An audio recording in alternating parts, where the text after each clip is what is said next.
हे भक्तों, जब धर्म का संतुलन डगमगाने लगता है, तब भगवान स्वयं उस संतुलन को स्थापित करने के लिए लीला करते हैं।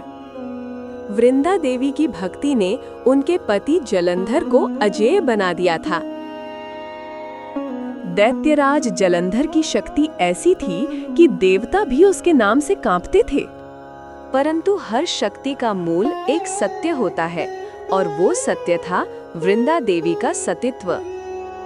देवता जब असहाय हुए तो वे भगवान विष्णु के शरण में पहुंचे।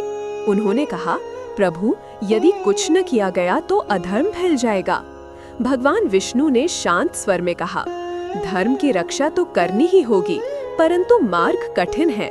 वृंदा मेरी भक्त हैं और मुझे ही उनकी परीक्षा लेनी होगी। यही है ईश्वरीय लीला, जहाँ कभी कभी सत्य को सत्य के लिए ही छलना पड़ता है। जब जलंधर युद्ध के लिए गया, तब भगवान विष्णु ने उसका रूप धारण किया।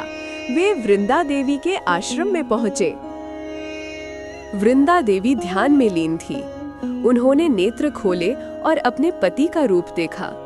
उन्होंने सोचा कि जलंधर लौट आए हैं। उन्होंने आदर पूर्वक उनका स्वागत किया और उसी क्षण उनकी पवित्रता का कवच भंग हो गया। युद्ध भूमि में उसी समय जलंधर का वध हो गया। देवताओं ने जयकार की, परंतु उस जयकार में करुणा छिपी थी।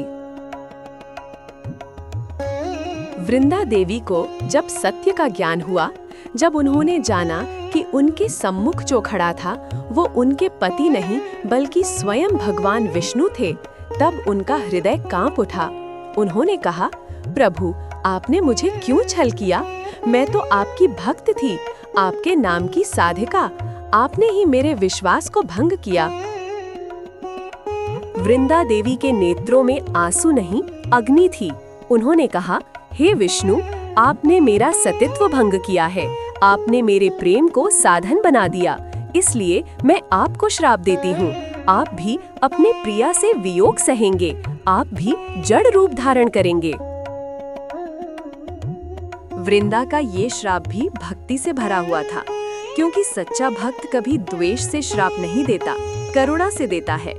श्राप के प्रभाव से भगवान विष्णु ने शालिग्राम शिला का रूप धारण किया।